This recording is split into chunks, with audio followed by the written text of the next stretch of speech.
Hey guys, BuildZoid here, and welcome to the weekly HWbot score roundup number 7. There's been epic scores posted to HWbot, as there is every week, and we are going to be taking a look at quite a few of them. So since there's so many of them, let's just get right into it, starting off with Bisso's 3D Mark Port Royal, single GPU world record on the RTX 3090. So Bisso already had the world record for the RTX 3090 in Port Royal.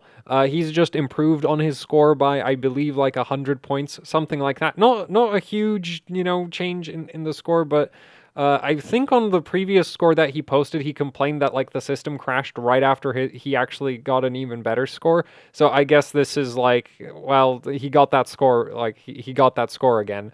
So yeah, 19,447 points out of a RTX 3090 doing 2.85 gigahertz on the core and 1481 megahertz on the memory. Kingpin Edition, dual Noctua fans for VRM cooling in a sandwich configuration. He's the first person I've seen to ever do that. Usually people only just run like the one fan. Admittedly, they also tend to go with Delta fans, which go quite a bit faster than the industrial Noctuas that top out at only 3,000 RPM. They are loud AF though. I've had a few of them. They're very loud. Anyway, yeah, GPUs on LN2 frozen right like insulation frozen right through. Though it looks like he's just using shop towel for insulation, so that's not really that it's not that insulation isn't really that thick. Anyway, the cool thing about 3D Mark Port Royal is that it's one of the GPU benchmarks that's actually just about the GPU, and the CPU doesn't really have to work super hard.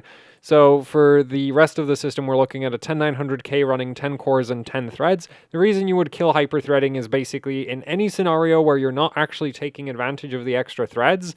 Hyperthreading hurts single-threaded performance because it just puts extra load on the memory system of the CPU. So in a benchmark like this, where you don't need 20 threads, well, you're better off running 10 cores. Even if the benchmark isn't super CPU intensive, killing hyperthreading can make the benchmark run ever so slightly better because there's just less load on the memory system on the CPU. 5.4 gigahertz on the core, which I think I've already mentioned, and Maximus 13 Apex motherboard, and then just 4000 CL17 on the memory. So the memory is really kind of chilling there, but yeah, still, just epic score from Bisso here, like fastest RTX 3090 around, and this time he's started branching out to benchmarks that aren't just Port Royal. So he also ran Unigine Superposition 8K optimized on that 3090 and took the first place for the single GPU setup for that as well.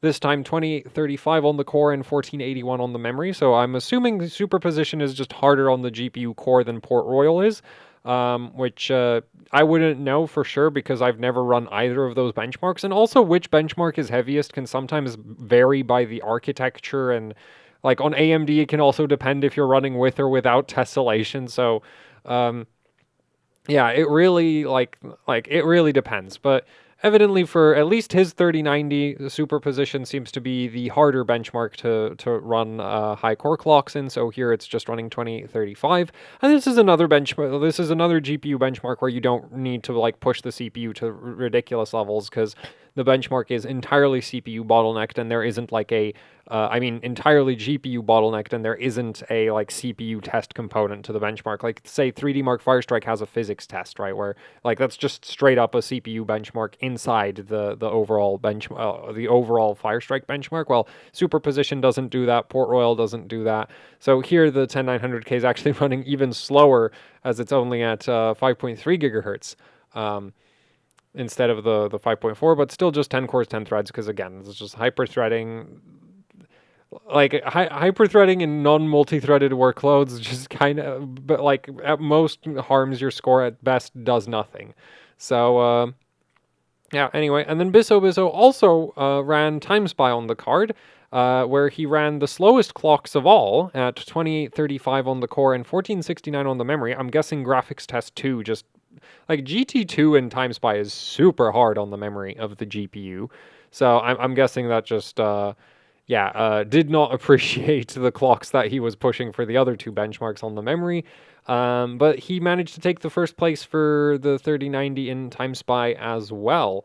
So the fastest 3090, like basically at this point, you could say he has straight up the fastest RTX 3090 that like ever at this point. Like I mean, I don't think he has the record for Unigine. There's the 1080p test. But he has 8K, he has Port Royal, he's got Time Spy, and Time Spy does have a CPU test. So here the 10900K, it's no longer just, chilling at 5.3 gigahertz. Now it's doing 6.8 gigahertz at much lower temperatures than at 5.3, because of course for 6.8 gigahertz you do need to take the CPU on liquid nitrogen. And Time Spy does use up to 16 CPU threads. So here we have the hyper-threading re-enabled, 10 cores, 20 threads, memory doing 4800 CL17. Which is honestly, like, Time Spy cares quite a bit about memory performance on the CPU test, though also I guess you don't really want to be struggling with stability if you can avoid it, and his CPU score is high enough to just, get the top score anyway, so it's just like, why bother the extra instability when you're when you're running a GPU as difficult to run as a 3090, because 3090s are very hard to run for long durations on LN2. And so, struggling with memory stability while running a 3090 on LN2, not really something you want to be doing unless the score you're trying to beat is like matching you on GPU performance and then like completely significantly beating you on the CPU test, right? Because this benchmark, like, it's the overall score, the 25992 here. Yeah, because the CPU test, like, it'll gain quite a bit from, like, better memory settings. Yeah,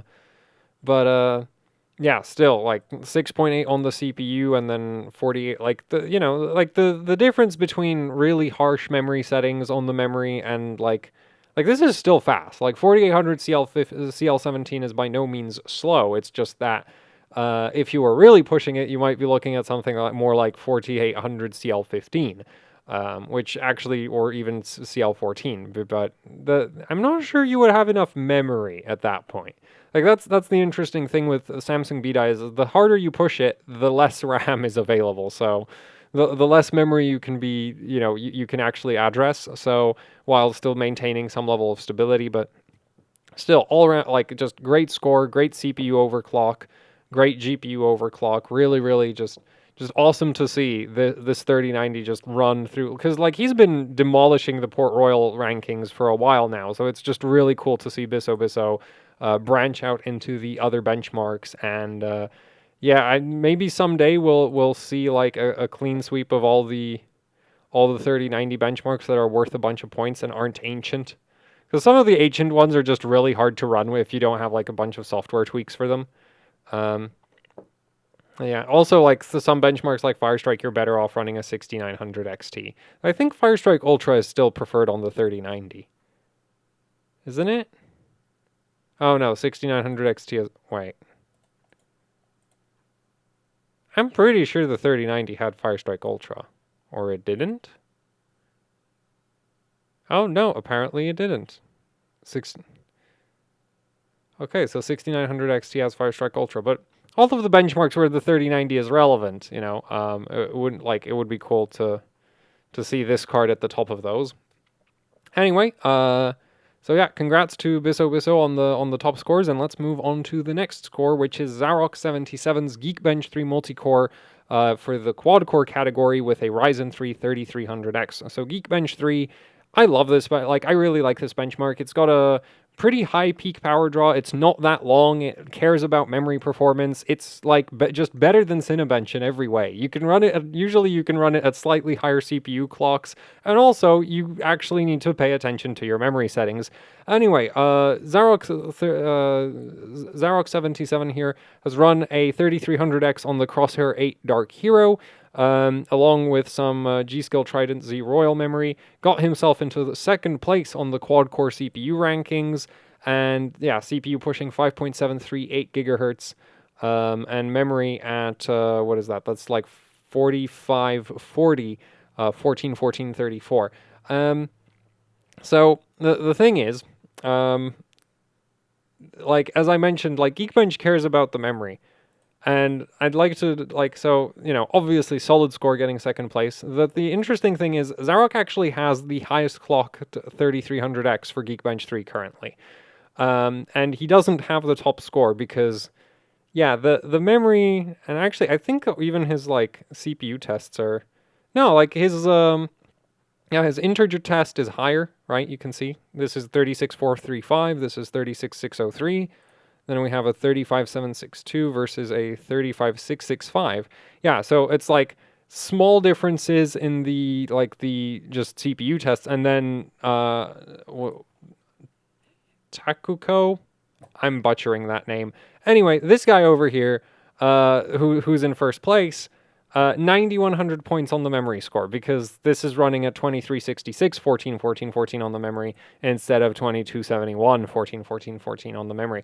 And that's the thing that, like, I like this about Geekbench because you have other benchmarks like Cinebench where it's basically just like, so who's got the highest CPU clock? And that's it. There's really not that much you can do in Cinebench if you're, down like, well, even like a few, just like tens of megahertz in Cinebench can often be enough so that it's like, oh, you're not going to make up for that difference. Now, there are some like OS things, but it's nowhere near as sensitive as to memory tuning as like Geekbench 3, or there's other benchmarks that are also very, very sensitive to memory tuning. So, yeah, but still a very, very solid score. And like the reason I bring that up is that like I'm pretty sure Zarok, if he just spends more time with this system on LN2 and dials in those memory settings, because honestly, this is like I do know that like Ryzen's memory controller gets weird on liquid nitrogen, and that's why I'm saying more time, because it's just like it has to be like it should be possible to push the memory further, and it's certainly not easy. Right, because everything you know about like Ryzen memory tuning on ambient just kind of need not apply once you take the CPU, down to like say minus 100, and the memory controller just kind of decides, all those things that work at plus 20 degrees, yeah, those don't work anymore. You can forget about it. And the colder you get the CPU, the more temperamental the memory controller gets, and also the CPU clock is actually directly tied to the minimum temperature you can run it at. So you really want to get the CPU as cold as possible, but that just makes the memory and Infinity Fabric problems bigger and bigger. So yeah, Ryzen's on liquid nitrogen quite challenging to run. At like maxed out, like, well, if you just want to max out one thing or another thing, it's kind of easy. But if you want to max out everything at the same time, very difficult. Still a really, really solid score.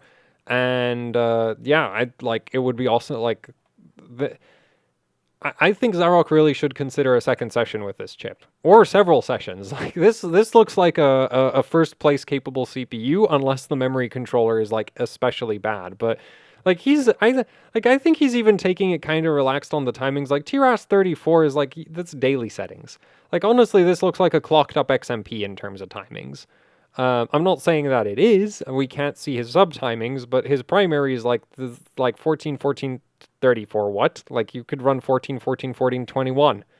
And then TRC of like 20, 25. And that'll actually boost the memory performance quite a bit, assuming that it trains. Again, the memory controller might get upset even with like minor timing adjustments, not just raw memory frequency. But yeah, very, very solid score. And then also that LN2 pot mount. Luckily, PGA sockets don't have the, like, on LGA, if you don't apply pressure properly to the CPU, it can cause all kinds of issues. PGA, on the other hand, because the CPU is actually pressed into the contacts in the socket sideways, the vertical pressure you apply is borderline irrelevant. Like, it basically doesn't matter. And so this lovely sketchy mount that he has with the Kingpin Venom LN2 pot there, which unfortunately that pot just wasn't was designed before AM4 was relevant.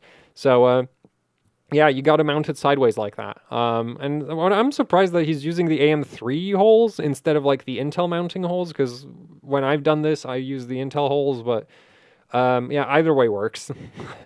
Like as long as the LN2 pot isn't sliding off of the CPU, yeah, it works. And also like Ryzen's at least are soldered CPUs, so the thermal paste holds up a lot better than on, say, well, chips that don't have soldered, that aren't soldered. So yeah, but awesome score from Zarok77 here in Geekbench 3 in the Geekbench 3 quad core rankings. And It'll be interesting to see if he manages to push that CPU. Well, actually, just push the memory with the CPU any further, because like the CPU is like it's more than capable of taking the top spot. It's just like the memory holding it back a bit at this point.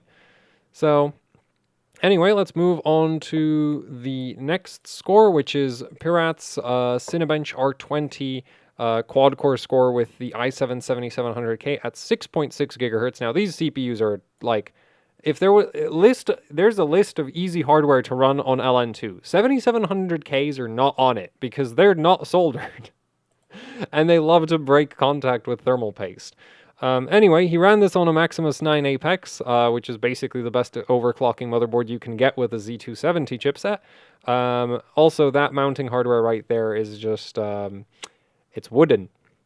I am not sure how bad that is. The interesting thing is, like, when I was benching Z270, I'd actually run, even with my 7740X, I do this. I run relatively low mounting pressures on the, like, thermal paste CPUs because in my experience, running them with really high mounting pressure just kind of made the thermal paste fail faster.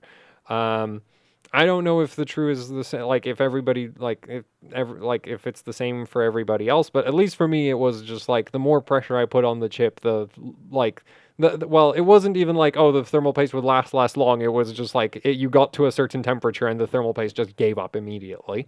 So, you know, the wood might actually be helping out here because it's just not going to be as rigid as like a metal mounting bracket like you get with most other LN2 pots.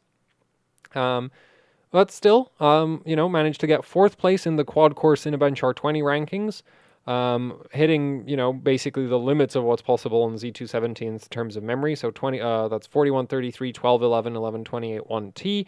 The Maximus 9 Apex is like makes this kind of easy. If you have memory sticks capable of running those settings, then yeah, the Maximus 9 Apex is like one of the best boards for doing that. 6.3 gigahertz on core, 6.6 gigahertz core at 1.824 volts. What's kind of interesting about the KB-like CPUs is because they're just quad cores, you can actually run them at like somewhat higher voltages than you can run on a lot of the newer CPUs because, well, there's only 4 cores, they don't get as hot. So yeah, and in fact, this is the interest, so technically the 14 nanometer manufacturing process on 7700Ks is like weaker in terms of like frequency per volt compared to the more modern chips, not including 11th gen, because 11th gen has bigger cores that just don't clock high. But up to 10th gen, Intel's just been constantly improving the 14 nanometer process. But the thing is, with like 10th gen, you have 10 core CPUs that produce 2.5 times as much heat as 7700Ks do at the same settings. So you know, like the settings that are like totally viable to run on 7700Ks, like you just can't run them on the new chips because they just get way too hot. And maximum stable frequency is a function of both operating voltage and operating temperature, which is why on liquid nitrogen you can hit such high frequencies. I mean, the voltage helps, but even if you were at like more reasonable voltages on liquid nitrogen, you're going to hit significantly higher clocks than on regular ambient cooling. So, and actually, the interesting thing on LN2 is like if you keep pushing the voltage on LN2 too high, you actually lose maximum clock speed. But anyway, so awesome score here from Pirat, and you know, just running a 7700K at at its limits, which from 6.6 gigahertz is a strong 7.7 that's a stronger 7700K. I think the top chips were around like 6.9, so 6.6 is really not bad. And then, you know, managing to push it to fourth place in the quad core Cinebench R20 ranking, like that's a great result. So yeah, very, very impressive score here from Pirat, and congratulations to him on the fourth place in the quad core Cinebench R20 ranking. Anyway, next score, we have my 3D Mark Firestrike Extreme on the RX 6900 XT. For a short while, I was in second place, and then Chipsy and Splave posted like water-cooled scores that managed to squeeze out ahead of me. Yeah, I've unfortunately not been able to replicate this score. I've actually beaten my combined score several times, and the graphics score just keeps eluding. Like, I don't know how I got that. I think the room, I don't think the room was even that cold, but yeah, I've just not been able to replicate that score for a while. Anyway, this was still on air cooling. I mean, you know, well, fans everywhere, but air cooling. Also, tons of mods on the card at this point. Yeah, the thing is, I don't want to talk about the score too much because I have like I'm still figuring out the kind of content I want to make about the RX 6900 XT. But anyway, for a little bit, I was in second place for Firestrike Extreme, and now I'm in fourth. Yeah, I gotta figure out what to do about that. I mean, obviously the solution is to just get some LN2, but the thing is, yeah. Because I like at this point the air cooler is just not like I'm pretty sure I have hit the absolute limit of what the air cooler is willing to tolerate in terms of what I've been pushing into that card. I mean, you can see it down there. There's a 502 watts of power draw. So yeah. Anyway, and if you're wondering why we're not looking at the two scores above me, which were posted like today, the thing is the score roundups are like I take the scores from before Sunday. So anything posted on Sunday doesn't make it into the roundup. It'll make it into next week's roundup. So anyway, yeah. My 6900, I mean, it's still really fast. It's just not second place anymore. Anyway, let's move on to the next score. Quick news, HWbot X265 benchmark. HWbot X265 4K. So this is a video encoding benchmark, 4K video encode. And this is in the 22-core CPU category. So a very exotic core count. There's like, actually, I wonder how many different CPUs there are that have 22 cores. Ah, yes. Two CPUs? Yeah, it looks like 2 CPUs. Wait a minute. How's this one so slow? Doesn't this one have a higher base clock?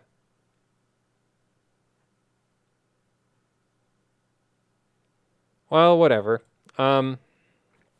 Yeah, so very, very exotic core count category. But like the cool, like you can run these weird like Xeons on X99, and quick new here, you know, he's pushed it with BCLK as much as he could, which is just 103.45 megahertz. Unfortunately, like Intel introduced the like completely decoupled BCLK with Skylake, and with Skylake they also decided to stop supporting Xeons on the X299 on like the HEDT platforms, which is a real shame. Like, imagine if you could take one of the, like, Skylake X Xeons and just push it to, like, 120 BCLK or something. That would be awesome. Except, actually, technically on X99 there was BCLK straps, but Intel disabled those on the Xeons as well. So you're just kind of stuck with pushing the BCLK the hard way. And unfortunately, that just destabilizes absolutely everything. So you really don't have much headroom in terms of max BCLK that you can run. And then also the CPUs don't have access to any memory ratios, so you end up with lovely memory settings like what QuickMu is running here, which is 1241. Like, this is DDR4 2480, you know, DDR4 2480. However, at CL9, so that's 99918. This is like DDR3 timings on DDR4 because the frequency is just so damn low, so you really can't do anything about it. Run on a Rampage 5 Edition 10, which I believe this is like the only good X99 motherboard that Asus made, at least as far as I'm aware. It's certainly the only one I'd be willing to use, because the other one, well, its predecessor was terrible. And I'm speaking from experience on that. The original Rampage 5 Extreme, terrible motherboard. Literally the motherboard responsible for why I'm not an Asus fanboy. But or at least like less of an Asus fanboy than I used to be. But anyway, yeah, just like it's really cool to see these Xeons pushed, right? Like, and then also just those memory settings, just like proper DDR3 like DDR3 style, you know, memory settings on DDR4, because the memory could, like, you just can't set the memory frequency any higher. Not that X99 was particularly great at running high memory frequencies, but like the Xeon just won't let you change the ratio anyway. Also, you know, like he's running 64 gigs of Samsung BDI here, so dual rank memory configuration. And like that, like the thing is, what else you gonna do? You can't clock the memory any higher, so you may as well throw more ranks at it. And the X265 benchmark is actually relatively memory intensive. So, yeah, cool score. Really awkward CPU to clock. Oh wait, this is a 2690. Wait, why does CPU-Z say 2699? And the submission say 2696. Does X265 just like misidentify the CPUs? No, that also says 2699. Okay, that's super weird. Maybe is that a typo? I have to assume that's a typo. Because like everything, unless there's like some engineering sample from Intel that float. Wait a minute. Specification 2696. Is there some like weird Intel chip that's just like Man, Xeons are weird. Okay, so 2696, apparently a thing. I wonder how much those cost on eBay, because this looks like a really fun ranking to get into, just because, like, look at those memory settings. Like, why wouldn't you want to do that with your DDR4 memory sticks? So, yeah, anyway, and QuickMu also ran Cinebench R20 on that, as well as a bunch of other benchmarks. For Cinebench R20, he did actually manage to push the BCLK somewhat higher, so 103.88 megahertz instead of just 103.45 megahertz. Still the same memory settings, because like it's not gonna get better. Like again, like I don't think. Actually, no. I'm pretty sure the timing registers support 8. I think. I'm not entirely sure. Yeah, I'm not entirely certain, but I'm pretty sure the cast latency register at least supports being set to 8. So like 899 might have been possible. Either way, you know, it's just cool to see scores like this with just Xeon, like misuse of Xeons. It's just fun to see. So yeah, congrats to QuickMu on the 22 core 22 core category records. Honestly, it's actually kind of a slow CPU because it's just like it's Haswell. What is it? Oh no, it's Broadwell. Right, it's Broadwell E, and it's just slow. Right, it's clocked low clocks, not that much IPC, and then well, the memory certainly isn't helping. So yeah, still cool scores though. So congrats to QuickNew on those, and let's move on to the next score, which is Exabyte Marco's Xeon Phi 5110p. Running a 1 minute 25 seconds and 32 milliseconds in GPU Pi for CPU with 60 cores. Another very exotic core count. How many 60 core setups are there? 2. Yeah. So even more exotic than the 22 core CPUs. Man, it would be cool if there was like an unlocked 22 core. Just so that you could bench them for like 22 core globals. But anyway, yeah, so this is a Xeon like accelerator card. So he's running it on a Ryzen 5 2600, which is just awesome, like amazing. You know, Intel GPU, Ryzen CPU, except that this isn't a GPU. So there's actually still a GPU in the system. There's a GT710. So yeah, GT710 for display output, then you know the Xeon actually running the benchmark, and then the Ryzen 5 2600 doing real CPU work, because the Xeon is actually just sort of a weird accelerator thing. And it's not overclockable as far as I'm aware, like at all. So it's just kind of running at stock, but and we don't even have a clock speed readout, do we? Oh no, we do have a clock speed readout over there. Why is it not listed up here? It's listed down here. Oh, I guess GPU Pi couldn't figure out what it was running at, so yeah.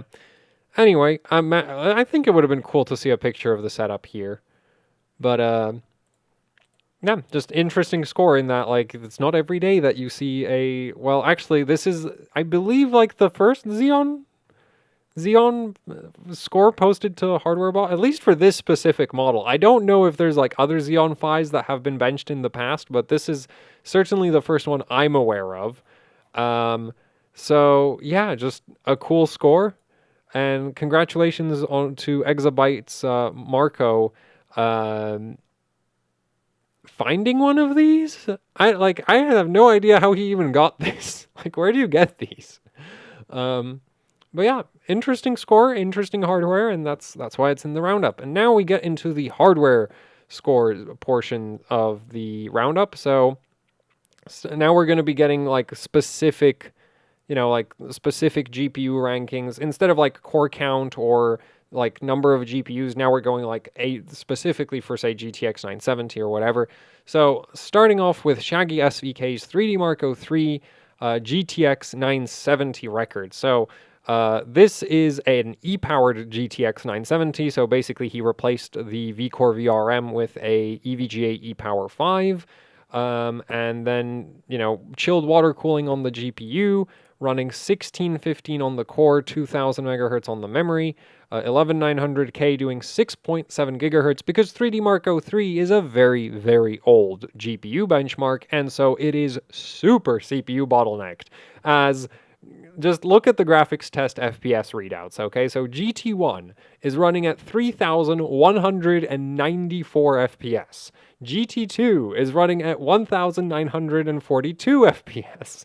GT3 is running at 1,677 FPS. And Mother Nature GT4 is running at 1974 FPS. So, just absolutely insane frame rates, and in order to drive those insane frame rates, the thing is, the crazy thing about this benchmark is that even though the frame rates are that high, you do still need to overclock the GPU. Like, the 1650 on the core, that's actually still helping, but also you just need an 11900K doing 6.7 gigahertz, and memory doing 4800, 1413, 28. 6 gigahertz on the uncore. So yeah, chilled, GPU on chilled water cooling, and the CPU on LN2, Maximus 12 Apex motherboard for the setup. I'm so used to seeing the 13 Apex at this point that I just assumed he was on one of those, but nope, still on the Maximus 12 Apex. And yeah, just all around solid, really solid score here for the GTX 970, beating the previous record by actually a very large margin. That is quite a lot, though. I'm like the new generation of CPUs. This happens to a lot of the GPU scores, yeah, because the previous record was on the 9700K, and well, the 11900K might not be a good CPU in real world applications, but damn, is it good at benchmarks. It really is amazing at so many benchmarks, and then like it actually isn't good at Port Royal, which is why. Like, all the Port Royal top scores are actually on a 10th gen CPU, which is just, like, interesting. But, yeah, see? 10900K on the only other... Like, you can go through more of them, and you're not going to see an 11th gen, but then you get to benchmarks like 3D Marco 3, which is ancient, and runs at stupid FPS, and bam, 11th gen. Just absolutely, carries whatever GPU you use with it. Shaggy SVK also ran 3D Marco 6 with that same 970 at the exact same settings, and it's a similar story with 3D Marco 6. This is one of those old benchmarks that runs at high FPS. Not as high FPS, we're only looking at 221 FPS and, hundreds of FPS instead of thousands of FPS.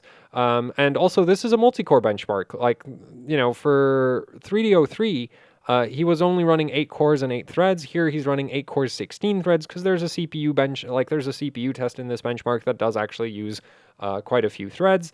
And so also the CPU is clocked lower at 6.55 gigahertz, but still running basically the same memory settings. So yeah, congrats to Shaggy SVK on having a running GTX 970. Like, when you have an ePower on your card, the fact that it runs is already an achievement. That you can run a benchmark on it. Getting them to turn on, that's easy. Getting them to run benchmarks, that's kind of the harder part. But yeah, just all cool card, and then just top scores for the category. Like, I recently got myself a 970 Doesn't need an E-Power though, because I got one with a good VRM instead. I'm gonna assume that this one like exploded before he got his hands on it. And so this was actually like a repair to get it back up and running. But yeah, awesome scores and just awesome to see e-powered cards. Like I'm a huge fan of e-power mods. It's just like the coolest. Like it is the high. Like it's the most extreme vault mod that you can do. Is like, oh, the stock VRM exploded or sucks, just replace it with a better one. So yeah, anyway, congrats to Shaggy SVK on the scores, and let's move on to the next score, which is Pirat's 3D Mark Vantage Performance with a 6990. With a chilled 99, yeah, that's a chilled 9980 XE. Like, you don't even have to check if it's chilled down here, because, like, it's frozen. Also, that 9980 XE is running 5 gigahertz, and they don't do that normally on regular water cooling. Yeah, 3D Mark Vantage with a 6990. The card's doing just over a gigahertz on the core and 1500 megahertz on the memory. Beating the previous top score, which I believe was also done with just a totally inadequate CPU. Inadequate in a different direction. 10900K at 6.6 gigahertz, but, you know, point still stands. And actually, Pirat's getting a bigger GPU score, so it's like technically the CPU is still carrying, like, raising the overall score quite a bit, but, like, the GPU score, like, if the two CPU scores were the same, the fact that he has a higher GPU score means that this GPU is actually the faster GPU here. Which is just, like, you know, it makes it a more true GPU benchmark when your GPU is actually doing the work, in my opinion, though. Personally, like, I personally like the fact that there's a lot of benchmarks where it's like, oh, every time there's a new CPU architecture, you get to rerun them, because you just get to revisit your favorite old GPUs. You know, like, I'll take any excuse for benching 28 nanometer AMD cards, or like 500 series NVIDIA. Or actually even 600 series NVIDIA is cool. 900, everything after 900 series, not so cool. Why? Because it doesn't scale with voltage at ambient. Whereas everything pre-900 series does. At least, well, Fermi not so much, but like Kepler's awesome. You can shove so much voltage into it, assuming that you have a card with a decent VRM. Anyway, yeah, this right here, awesome score. You know, really pushing that 9980 XE and then just, you know, chilled water cooling. And then 6990. Man, I feel bad for his ears because that's on the stock air cooler. And that's a blower. And that is a dual core card. Now, back in the day, these didn't pull that much power, but these were still really loud. You can get single GPU cards that pull more power than one of these days. But yeah, back in the day, this was sort of the height of GPU power draw. It came in with 2 8-pins. You know, back when like single GPU cards only came with an 8 and a 6. These days we have 8-pin GPUs with 1 core, but yeah. So cool score. And congratulations to Pirat on taking the top score for the 6990. And let's move on to the next score, which is Chipsy's 3D Mark 11 performance with the R9 270X. He beat my top score. And this is why I don't run 3D Mark 11. So anyway, he ran on a ROG... wait, I forgot to mention the motherboard. Well, you can see it right there. Right? You have eyes. You can read. Oh yeah, VRM cooling fan, because that's an Apex. And that VRM is not really adequate for the 18-core chips. So Vantage shouldn't be too hard on it, because for Vantage you actually don't want to be running more than 16 cores and 16 threads. Anyway, yeah, Chipsy's 3D Mark 11. He beat my 270X in 3D Mark 11 here. 5950X doing 5.2 gigahertz on the CPU core. Motherboard is a Crosshair 8 Hero. 3800, 1413, 1324 on the memory. And what I'm really annoyed about is that the reason, like, if we look at my score, is just like, okay, so I have 14,833 points, and he absolutely smashed my score. He got 15,463 points. The thing is like, so GPU score, I'm getting 13,000 points, 13,948 points. He's getting 14,014 points, so not that big a difference. And then I'm getting a higher physics score, and even though I'm at like significantly lower CPU clocks, just 4.7 on the CPU with like 3800, 14, 1321 on the memory, and he's just destroying me on combined, and I have no idea why, and this is why I don't like 3D Mark 11. This is one of those benchmarks that, like, I just don't get it. Like, why is my combined so bad? What did I do? Is it something to do with, like, the benchmark version? We are going to discover the secrets. Okay. Does it say? Test version 1.0. Wait a minute. No, 1.0. Why is my combined trash? Like, I don't get it. Why is my why am I, like, I'm down like 5,000 points on combined. I don't get it. Why is mine so bad? Anyway, so yeah, congratulations to Chipsy on knowing how to run 3D Mark 11. To be fair, he's actually running like the same, like he's also beating me on the 270X settings as well. 1330 core and 1700 memory. And I think from some other scores, it's, I think it's this score where, oh no, I didn't run this.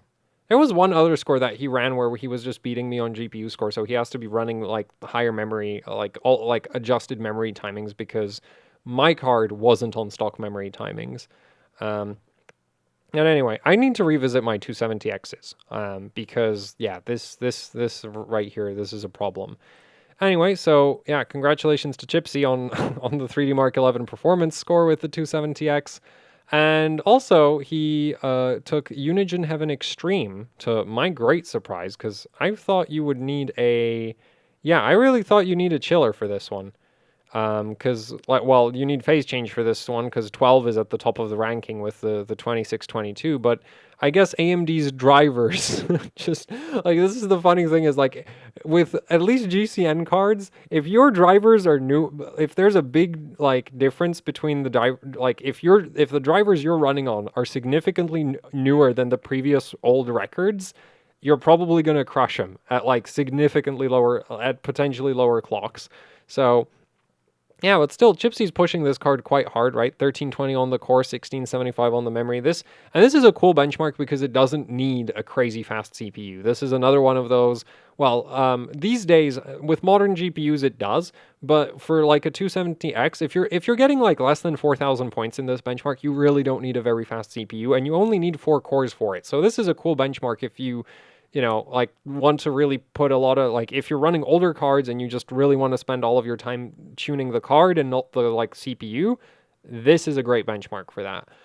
The one downside is it's 4 minutes long, but it also means that it's more stringent in terms of stability requirements, so you can't run it at, like, as high settings as, say, 3D Mark Firestrike, which is a very, very short benchmark. Yeah, awesome score from Chipsy here. And it's just really cool to see that this is actually possible now, that you can beat the old, like, phase change scores on the 270X rankings with air-cooled cards now. So yeah, congrats to Chipsy on the 270X top score in Unigine Heaven Extreme. And this was running, like, the rest of the system was the same, right? Like, the 5950X is still there. Anyway, next we've got Bull Ant 3D Mark 2001 Special Edition on the HD 6950. And this was run with a 11900K at 5.9 gigahertz on the Z590 Aorus Tachyon from Gigabyte. What's that? Oh, apparently 1-to-1 memory. That's interesting. Yeah, that's interesting. Anyway, 3D Mark 2001, one of those one of the benchmarks that is so old that you actually want to run it on Windows XP. Also a benchmark I'm really bad at as a result of that. 19, so what is that? That's like 3880? Yeah, no, that's like 3980. No, 3960. Yeah, 3960, 1420 on the memory. Those are really interesting memory settings. Wait a minute. Yeah, those are really interesting memory settings. Because, like, I would have, well... Because most other benchmarks, like I thought it was really just SuperPi where like the 1-to-1 like Gear 1 made. Wait, no, his memory controller frequency's out of whack. Oh, I guess he's just taking it really chill on the memory settings then? I am very confused by those memory settings over there. Either way, yeah, with the 5.9 gigahertz 11900K, he managed to take the top score for the HD 6950 in this benchmark, and then he also ran the same setup, except, well, actually, similar setup, 11900K this time on water cooling, doing just 5.426 gigahertz with an HD 6870. Again, in 3D Mark 2001 SE. And yeah, 5 cores, 5 threads, which that's also a really weird core count. Yeah, wacky old benchmarks and the wacky things you do for wacky old benchmarks. Like top scores, I don't get what is going on. Here he's running 4414. So did he just downclock the memory here to get more CPU speed? Still, top scores for both of these cards. And what's kind of neat to me is like you could actually potentially take the top score in this one with like without even going like extreme cooling on the CPU. At least until Bull Ant decides to rerun this on phase change or something. Which I'm assuming he's saving that for when somebody beats his score. Anyway, congrats to him on the top scores in 3D Mark 2001. And let's move on to the next score, which is wittix. And another, the return of wittix and his crazy CPU frequency on LGA 775, this time using an E5800 on a Gigabyte EP45T UD3R. Liquid nitrogen on the CPU, 6.7 gigahertz. And the previous frequency record for this CPU is not that old. It's just from September 2019. However, wittix beat that record by like 100 megahertz. Actually, more than 100 megahertz. Whereas the previous record, like... Wait a minute. Whoa, there's a gap. Man, the LGX 775 is like weird to look at. So it's like brick wall at like 6 gigahertz, and then tag shows up at like almost 6.6, and now wittix comes in with a 6.7. So yeah, except like we've seen wittix put out crazy CPU frequency scores for so many LGA 775 chips at this point that it's just kind of getting old now. But he'll keep getting into the roundups because like top scores are top scores, right? Like, yeah. So, and he's sharing settings, which is nice. So, wait, previous 6592 megahertz chip. Is he like is he rerunning chips on like better motherboard? Is that the trick? 775 is weird. Also extremely popular with people benching on HWbot, but like weird. And way too easy to have like a stockpile of motherboards for. Anyway, let's move on. So yeah, congrats to wittix on the E5800 frequency top score, and let's move on to the next score, which is Spit 051261's 3D Mark Cloudgate with the GTX 1080 Ti. And this is with a 5950X on single stage phase change at 5.15 gigahertz and the 1080 Ti on chilled water cooling. And he's not given us a proper frequency readout. Did he post a 3D Mark? He did post a 3D Mark link, so we can actually check. So 21, that's kind of low. For chilled water cooling, I would have expected like 20. I'd been hoping for like 2200. Especially like that's a Hall of Fame 1080 Ti. Man, those cards look good. Also, look at all those capacitors. That's my favorite part of Hall of Fame cards. Just like where all other manufacturers kind of look like they're, trying to cost optimize their output filtering. Hall of Fame cards look like they ran out of space for capacitors. But anyway, yeah, chilled water cooling on the card. Phase change on the CPU. And a 3D Mark Cloudgate, 1080 Ti, third place score. I'm really surprised that he couldn't push the GPU higher on the core, especially since it's on chilled water cooling. Well, I guess it depends how chilled it is, because the thing with 10th gen and also like well, yeah, like 10,000, well, 1000 series and 900 series NVIDIA cards is that they don't scale. Like until they're really cold, you can like raise the voltage and nothing happens.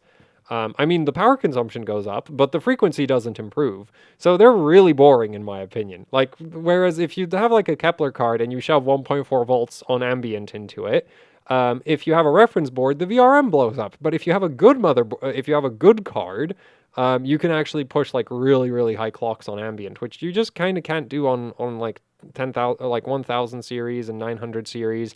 Even if you're on like chilled water cooling a lot of the time, because you really need to get them very cold, like dry ice territory, not just building up condensation. Though you also get chillers that push all the way down into the minus 20 degrees Celsius range, so something like that might be strong enough.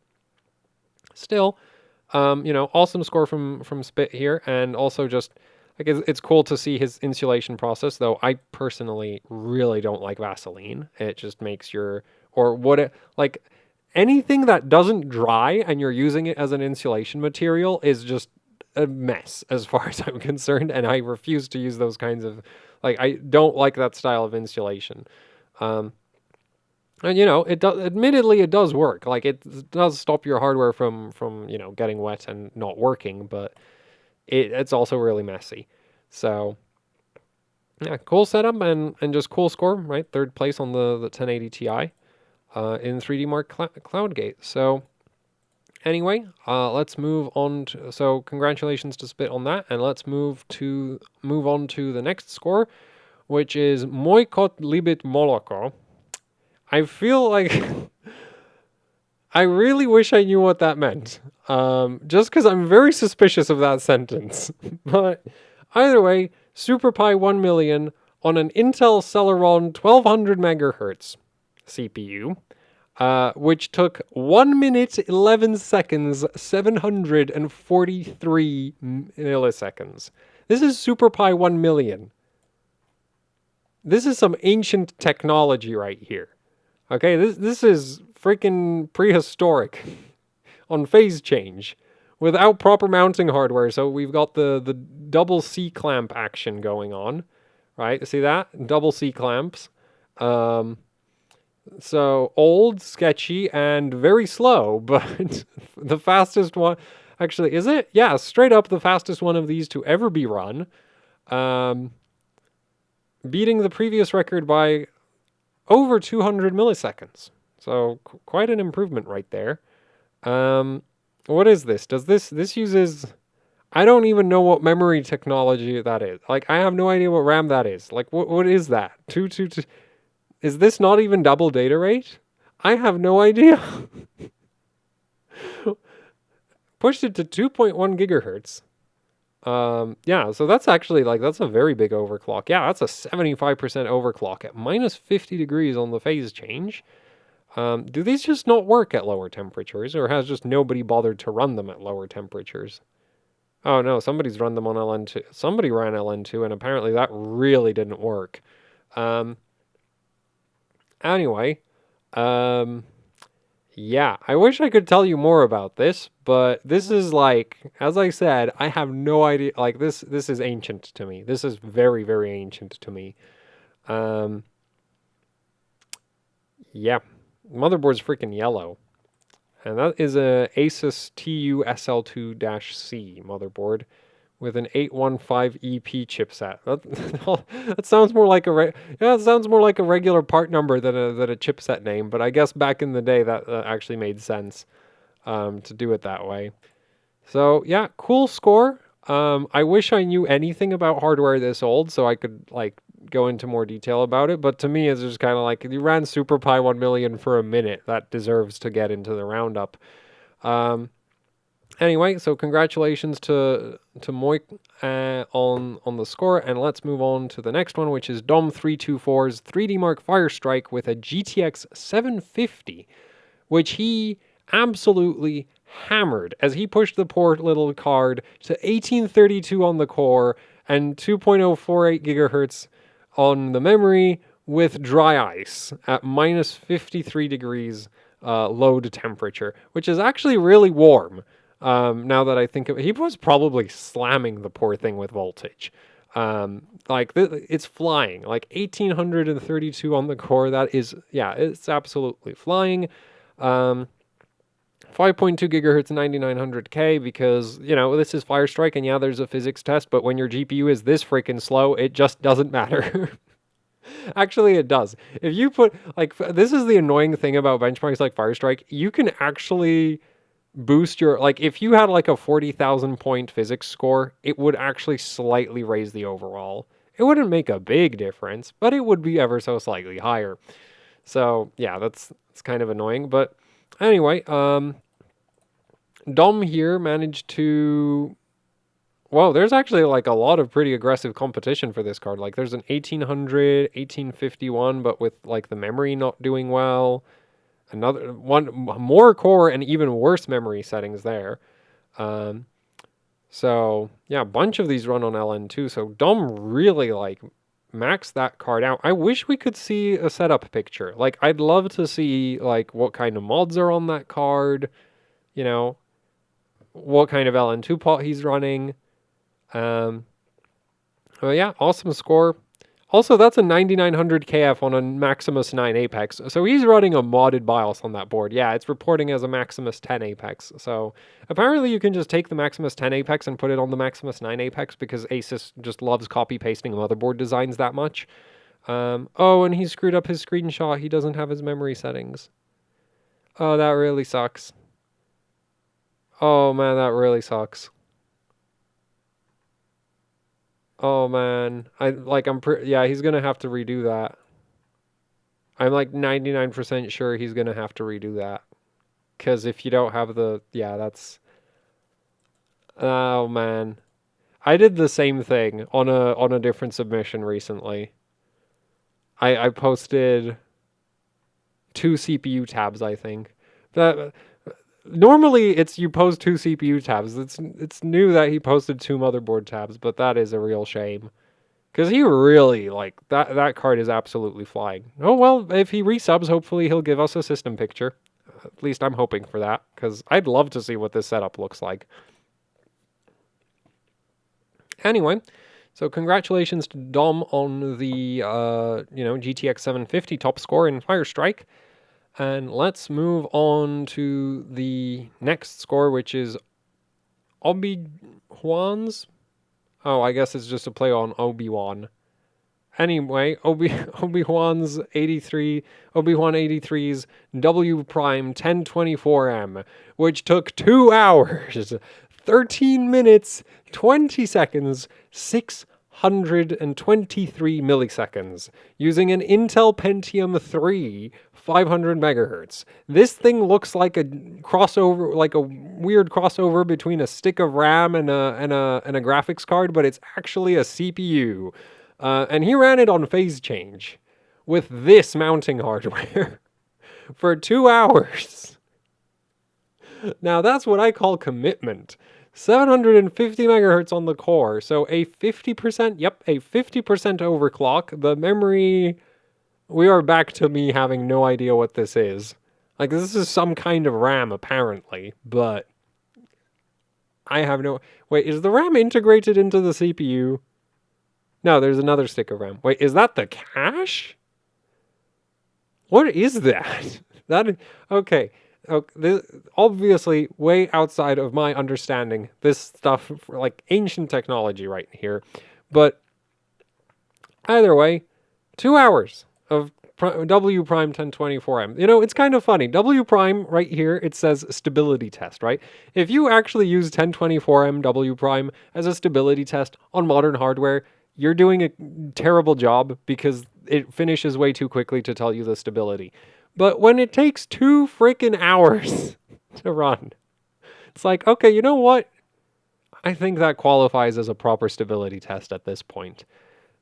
Also, that's a lovely number, just 8,000 seconds, 623 milliseconds. But, yeah, so congratulations to Obiwan 83 on that W Prime 1024M top score for the Pentium III 500 MHz Katmai, Wait, is this part important? I have no idea. This freaking GPU looking CPU, like, I, yeah. Anyway, just 2 hour benchmark run. I mean, it had to be in the roundup. Freaking 2 hours of W prime on phase change. Like, it's not even on air cooling or water cooling. It's like freaking phase change. So yeah, epic score right here. And wait, what voltage is this at? Oh, there's no voltage readouts. Wait, 25 by, wait, 250, wait, 0.2, 250 nanometers, right? Yeah, 250 nanometers. I'd love to know what voltage that runs at. It's got to run at like 2 volts or something, and that's got to be like normal voltage for it, right? Because like that's huge. So that, yeah, that's got to run at some crazy voltage by modern hardware standards. Um, yeah, anyway. And he also ran PyFast on the CPU. Now, PyFast is famous for being a very short, quick benchmark. Except when your CPU is pushing like 750 megahertz, it takes 4 bloody minutes. So, yeah, I mean, same pictures as before, just different benchmarks. PyFast calculate, like this is a single-threaded benchmark, this is a multi-threaded benchmark. Not that it makes a difference, the CPU only has 1 core. And so... Anyway, so basically everything is single-threaded when you run it on one of these. But yeah, this calculates pi, and it's supposed to be fast. Now, I don't know how old PyFast is, so maybe actually when PyFast was made, this was actually like 4 minutes would have been considered fast.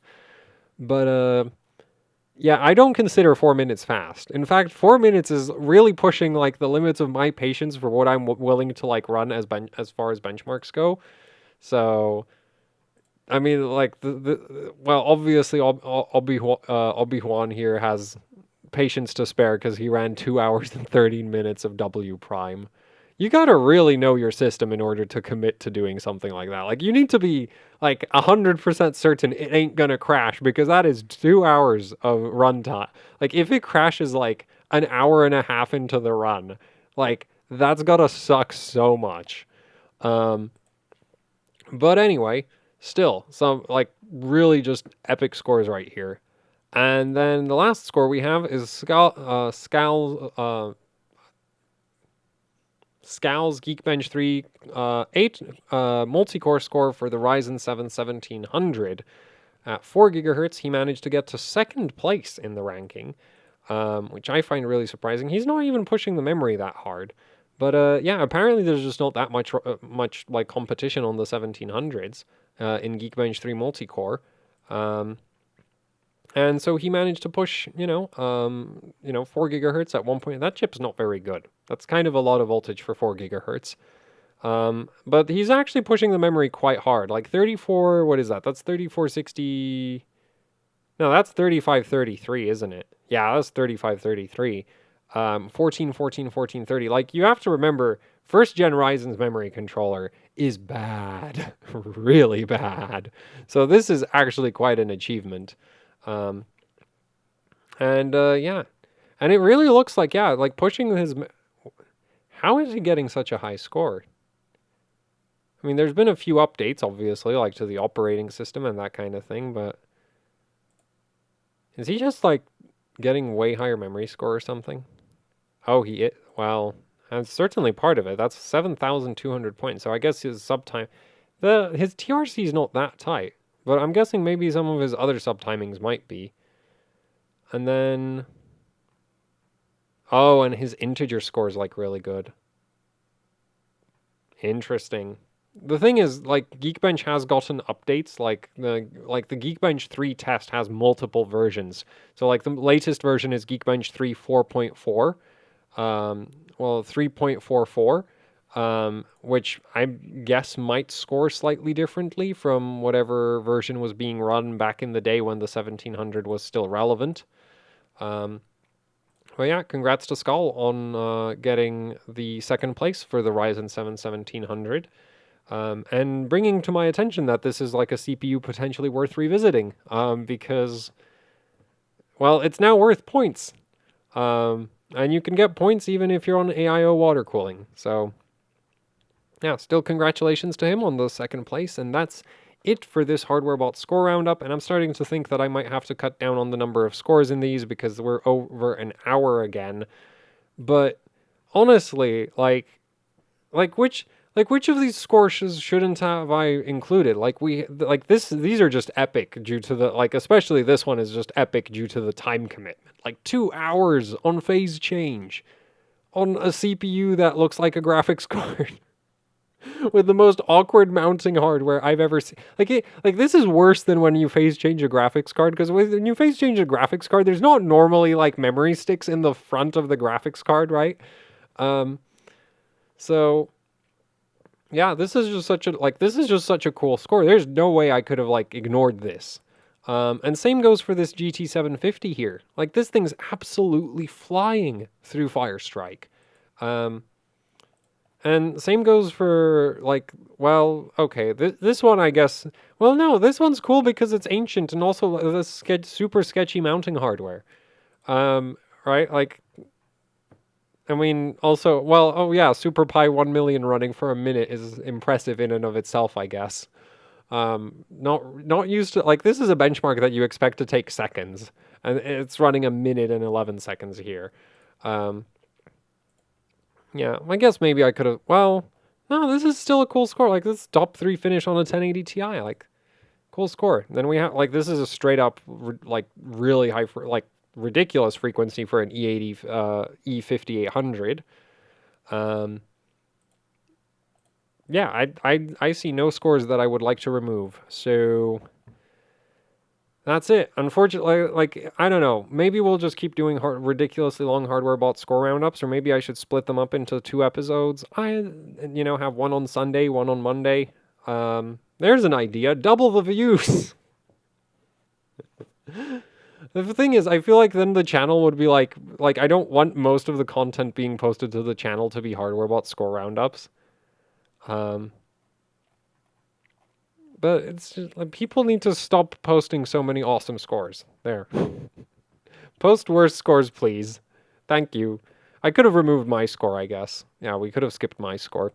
Anyway, yeah, congrats to everybody who, posted epic scores to HWbot last week. And that's it for the HWbot score roundup. So thank you for watching. Like, share, subscribe, leave any comments, questions, suggestions down in the comment section below. If you'd like to support what I do here with actually hardcore overclocking, I have a Patreon. There's a link to that down in the description below. There's also the HOC Teespring store, which helps out immensely with running the channel. So it would be much appreciated if you would check, both the Patreon and the Teespring store out.